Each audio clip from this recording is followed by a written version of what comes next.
இந்த வீடியோவில் நம்ம என்ன பார்க்க போகிறோம்னா, துலாம் ராசிக்காரர்களுக்கு மே 2026 எத்தகைய ஒரு பலாபலன்கள் நிறைந்த ஒரு மாதமாக இருக்க போகுதுங்கிறது சயின்டிஃபிக் வேதிக் அஸ்ட்ராலஜி முறையில் எதையும் நம்ம மிகைப்படுத்தாமல் உள்ளது உள்ளவாறு பரிகாரங்கள் அது மாதிரி மூட நம்பிக்கையில் போகாமல் ஒரு கிரகம் ஒரு இடத்துல இருக்கும் பொழுது எது மாதிரி தாக்கத்தை கொடுக்க போகுதுங்கிறது நம்மளுடைய 18 வருஷம் அனுபவத்தை யூஸ் பண்ணி நம்ம சயின்டிஃபிக் வேதிக் அஸ்ட்ராலஜி முறையில் ஒளி சார்ந்த அந்த கர்ம வினையை கழிக்கக்கூடிய அந்த அமைப்பு துலாம் ராசிக்காரர்களுக்கு மே 2020 எப்படி இருக்க போகுதுங்கிற பொது பலன் பார்க்க போகிறோம்.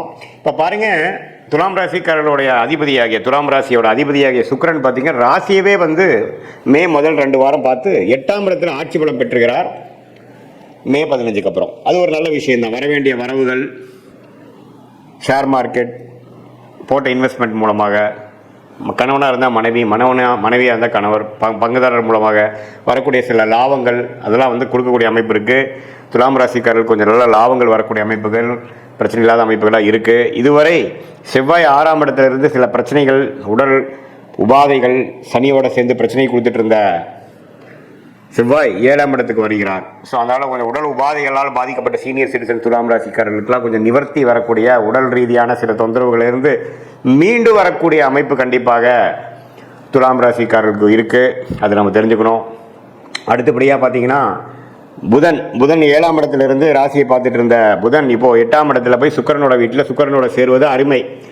ஸோ எகெயின் சில வெளிநாடு பிரயாணங்கள், தொழிலில் வரக்கூடிய லாபங்கள், பங்குதாரர் மூலமாக வரக்கூடிய லாபங்கள், ஷேர் மார்க்கெட்டில் உள்ள லாபங்கள், அதெல்லாம் கொஞ்சம் நல்ல விஷயங்கள் இருக்குது. அதே சமயத்தில் கல்யாண விஷயங்கள், வண்டி வாகனம், சுப விஷயங்கள் எல்லாமே நடக்கக்கூடிய அமைப்பு கட்டாயம் துலாம் ராசிக்காரர்களுக்கு இருக்குது.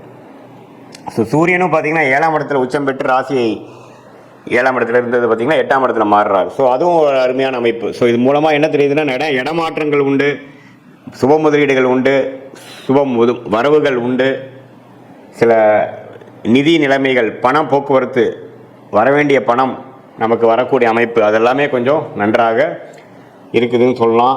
மீடியா துறையில் இருக்கிறவங்க, கலைத்துறையில் இருக்கிறவங்களுக்குலாம் நல்ல ரெகக்னிஷன் கிடைக்கும். குரு 9ஆம் இடத்துலேயே பாகிஸ்தானத்தில் இருக்கிறார், சனி 6ஆம் இடத்துல இருக்கிறார், ராகு 5ல் இருக்கார், கேது 11ஆம் இருக்கிறார். ஸோ இதில் எல்லாமே பார்த்தீங்கன்னா இப்போ எப்படி ஒரு மாதிரி அமைப்பு இருக்குன்னா, துலாம் ராசிக்காரர்களுக்கு 2026 மே மாதம் ஓரளவுக்கு இதுவரை சில விஷயங்கள் எதிர்பார்த்து நடக்காமல் இருக்கக்கூடிய விஷயங்கள்லாம் துலாம் ராசிக்காரர்களுக்கு கொஞ்சம் மெல்ல நாம் நினச்சது ஒன்று வேறு மாதிரி நடந்துருச்சு. ஆனால் இருந்தாலும் பரவாயில்லைங்கிற மாதிரி சில பெனிஃபிட்ஸ் உண்டு. தங்கம், சில பேர்லாம் பார்த்திங்கன்னா தங்கம் வாங்குகிற இல்லத்தரசிகள்லாம் தங்கம் கொஞ்சம் வாங்குறது, நகை கொஞ்சம் பண்ணிக்கிறது, ஷேர் மார்க்கெட் மூலமாக கொஞ்சம் ரிட்டர்ன்ஸ் எடுக்கிறது, கொஞ்சம் ஒரு சொத்தை கொடுத்து நல்ல லாபம் பெறுவது, மாமனார் மூலமாக சில சொத்துக்கள் வருகிறது, அது மாதிரி சில விஷயங்கள்லாம் பாசிட்டிவாக வரக்கூடிய அமைப்புகள் இருக்குது. அதுக்கு தகுந்த மாதிரி தசாபுக்திகள் போகும்பொழுது இப்போ பொதுவாக பார்க்கும்பொழுது துலாம் ராசிக்காரர்களுக்கு ராசிதிபதி 8ஆம் இடத்துல இருக்கிறனாலையும், ராஜயோகாதிபதியும் 8ஆம் இடத்துக்கு போகிறனாலையும் மறைமுகமான சில விஷயங்கள் தான் வருமே ஒழிய நேர்த்தியாக நீங்கள் முடிவெடுக்கும் பொழுது தொழில் மூலமாகவோ அதுலாம் ஒரு மாதிரி தான் இருக்கும். ஆனால் செகண்ட் இன்கம் கொஞ்சம் ஜென்ரேட் ஆகும். கமிஷன்ஸ், புரோக்கரேஜ், அது மாதிரி சில விஷயங்கள்லாம் நல்லா வரும்.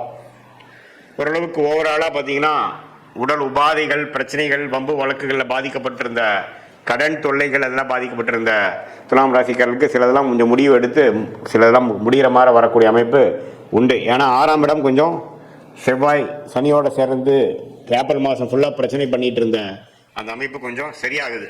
ஸோ அதனால் துலாம் ராசிக்காரர்களுக்கு கொஞ்சம் இதுவரை ஒரு மாதிரியான அமைப்பாக ஏப்ரல் மாதம் முழுவதும் இருந்தவங்களுக்கு சில பெனிஃபிட்ஸ், சில வாய்ப்புகள், சில வேலை வாய்ப்புகள், சில மாற்றங்கள், சில ஹோப் கிடைக்கக்கூடிய அமைப்புகள் கண்டிப்பாக இருக்குது. அதை நீங்கள் 2 கையால் பிடிச்சி அதில் மூலமாக வாழ்க்கையில் கொஞ்சம் அடுத்த லெவல் போகக்கூடிய. ஏன்னா குரு பயிற்சி பார்த்திங்கன்னா மே முடிஞ்சு ஜூன் மாதம் வருது. அது 10ஆம் இடத்துக்கு குரு வரார், 2ஆம் இடத்தை பார்க்குறார். கொஞ்சம் கொஞ்சம் கையில் வருமானம் வரக்கூடிய அமைப்பு, கொஞ்சம் காசு வரக்கூடிய அமைப்பு, கொஞ்சம் சில்லறை வரக்கூடிய அமைப்புகள்லாம் கண்டிப்பாக உண்டு.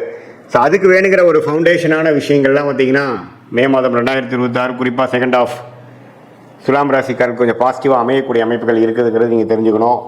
இது பொதுவான பலனை தவிர உங்களுடைய ஜென்ம ஜாதகத்தில் நீங்கள் என்ன தசாபுக்திகள் போய்கொண்டிருக்கிறது, பிறந்த நேரம், பிறந்த தேதி, பிறந்த ஊரை வைத்து திருக்கணித பஞ்சாங்கம் பிரகாரம் நம்ம ஒரு ஜாதகத்தை போட்டு அதில் நம்ம துல்லியமாக பார்க்கும் பொழுது அதில் எது மாதிரி அமைப்புகள் போய்கொண்டிருக்கிறது, எந்த மாதிரி லக்னத்தில் பிறந்தீங்க, அந்த லக்னாதிபதி எப்படி இருக்கிறார், திக்பலம் இருக்கா, ஸ்தானபலம் இருக்கா, திருக்பலம் இருக்கா, நீங்கள் வந்து சுவாதி நட்சத்திரத்தில் பிறந்தீங்களா, விசாக நட்சத்திரத்தில் பிறந்திருக்கீங்களா, அல்லது சித்திரை நட்சத்திரத்தில் பிறந்தீங்களா, இப்போ என்ன தசாபுக்தியில் போய் கொண்டிருக்கிறது, தசநாதனும் புக்திநாதனும் எது மாதிரி அமைப்பில் இருக்கிறாங்க, இது மாதிரி விஷயத்தையெல்லாம் சேர்த்து வைத்து தான் நம்ம பார்க்கும் பொழுது அடுத்து வரக்கூடிய ஷார்ட் டேர்ம், அடுத்து வரக்கூடிய லாங் டேர்ம், 3 மாதம் 6 மாதம் 1 வருடம் அடுத்த 2 வருடம்னா எது மாதிரி ஒரு தாக்கத்தை கொடுக்கக்கூடிய அமைப்பாக நம்ம வாழ்க்கை திசை திரும்புகிறது, எது மாதிரி சாய்ஸஸ் எடுக்கலாம், எது மாதிரி டைமில் சில முடிவுகள் எடுக்கலாம், எந்த நேரம் எப்படி நம்ம காட்டுது,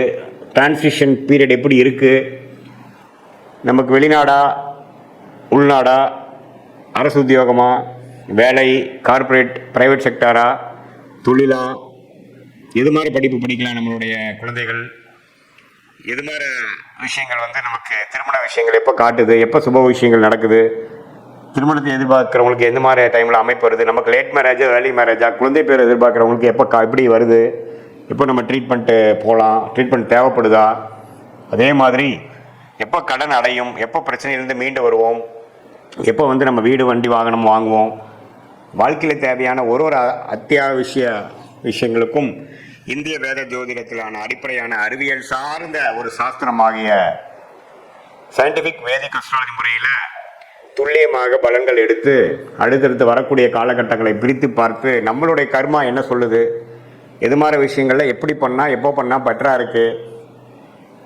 அப்படிங்கிறதெல்லாம் துல்லியமாக பார்த்து அதுக்கு தகுந்த மாதிரி முறையில் நம்மளோட வாழ்க்கையை அமைத்து கொண்டே ஆனால் நம்ம கண்டிப்பாக தேவையற்ற பொருள் விரயங்கள், தேவையற்ற சமய விரயங்களை தவிர்த்து எதிர்நீச்சல் போடாமல் வாழ்க்கையில் எளிதில் நம்மளால் வெற்றி பெற முடியும். அது மூலமாக நல்ல பலாபலன்களை நம்மளால் ஃபேஸ் பண்ணி தேவையற்ற மன கசப்புகள், விரக்திகள், தோல்விகளை தவிர்த்து அந்தந்த நேரத்தில் அந்தந்த விஷயங்கள் பொறுமையாக செய்து வாழ்க்கையில் எளிதில் நம்மளால் நம்மளுடைய கர்மாவின் பிராப்தங்கள் என்ன, தோஷங்கள் என்ன, யோகமான பிளானட்ஸ் என்னவா இருக்குது, எந்த நேரம் வரைக்கும் நம்ம காத்து கொண்டு இருக்கணும், எப்போ நம்ம வேகமாக போகணும் அப்படிங்கிறதெல்லாம் சயின்டிஃபிக் வேதிக் அஸ்ட்ராலஜி முறையில் அந்த ஒளி தத்துவம், எது மாதிரி ஒளி கொடுக்கக்கூடிய கிரகமாகிய குரு, சுக்கிரன், பௌர்ணமி, சந்திரன் இதெல்லாம் நம்மளோட ஜாதகத்தில் எந்த நேரத்தில் வந்து செயல்படுகிறது, எப்போ வரைக்கும் காத்திருந்து நம்ம செயல்படலாம்